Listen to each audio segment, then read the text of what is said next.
쇼컷 성경, 에스라 시작합니다. 이스라엘 백성은 하나님이 주신 땅을 잃고 머나먼 바벨론의 포로 생활을 했습니다. 예루살렘 성전은 돌무더기가 되었고 그들의 노래는 탄식으로 변했습니다. 이 길고도 혹독한 침묵의 시간은 70년 동안 이어졌습니다. 그리고 침묵의 끝에서 한 왕의 뜻밖의 칙령과 고향을 향한 뜨거운 마음을 품은 사람들의 귀환과 재건을 담은 희망 이야기로 에스라서는 시작됩니다.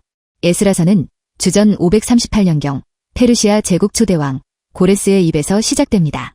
그는 정복자였지만 놀랍게도 유대 백성에게 고향으로 돌아가 무너진 예루살렘 성전을 다시 지으라는 칙령을 내립니다. 이것은 단순한 정치적 조치가 아니라 70년 전 예레미야 선지자가 예언했던 하나님의 계획이 실현되는 순간이었습니다. 이 칙령에 순종하여 유다 총독 스룹바벨과 대제사장 여호수아는 고향 땅으로 향하는 첫 번째 귀환 공동체의 지도자가 됩니다. 이들은 이스라엘 공동체를 이끌고 미지의 위험이 도사리고 있는 황폐한 예루살렘 땅을 향해 갑니다. 고향에 도착한 이들이 가장 먼저 한 일은 무너진 성전 터 위에 제단을 다시 쌓고 하나님께 예배드리는 것이었습니다. 그들에게 예배는 삶의 중심이었고 고난 속에서도 잊지 않았던 신앙의 뿌리였습니다. 마침내 성전의 기초를 놓는 기공식이 열렸을 때 백성들 반응은 둘로 나뉘었습니다. 젊은이들은 새로운 시작에 기뻐하며 환호했지만 70년 전 솔로몬 성전의 영광을 기억하는 노인들은 감격과 슬픔이 뒤섞인 통곡을 멈출 수 없었습니다.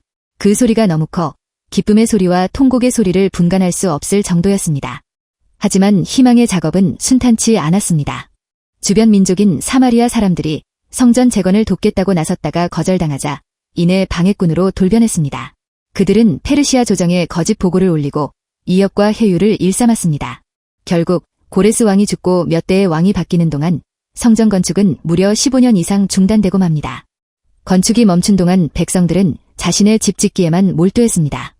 이때 하나님께서 선지자 학개와 스가랴를 보내 너희는 멋진 집에서 살면서 어찌 하나님의 집은 이처럼 황폐하게 내버려 두느냐 라고 책망하십니다. 이 말씀에 다시 용기를 얻은 백성들은 지도자들의 독려 아래 마침내 공사를 재개합니다. 결국 새롭게 즉위한 다리오 왕의 행정적인 확인 과정을 거쳐 성전 재건은 완성됩니다.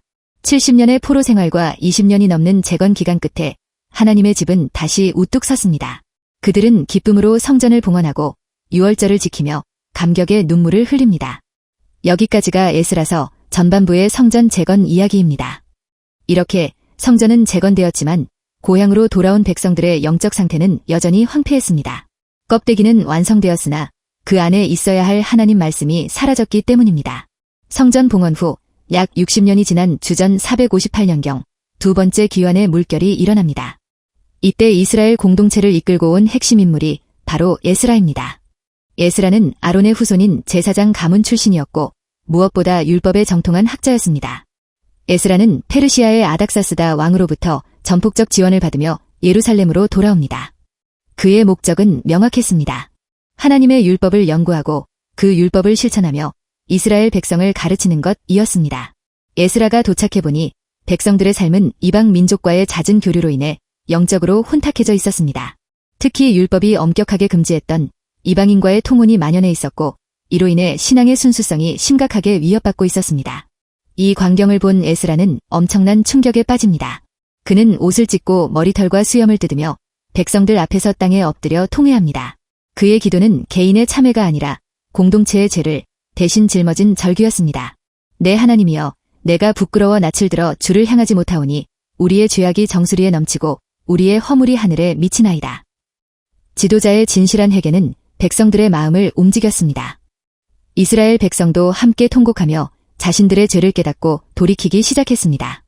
이 회개의 물결은 결국 이방인 아내와 자녀들을 떠나보내는 고통스럽지만 단호한 결단으로 이어집니다. 이는 단순히 가정 해체가 아니라 하나님과의 언약 관계를 회복하기 위한 몸부림이었습니다. 비록 아프고 힘든 과정이었지만 에스라서는 이 결단을 통해 이스라엘 공동체가 무너진 율법의 토대 위에 다시 설 수 있었다고 기록합니다. 여기까지 에스라서 요약본이었습니다. 이 내용이 좋았다면 좋아요, 댓글, 구독 부탁드려요.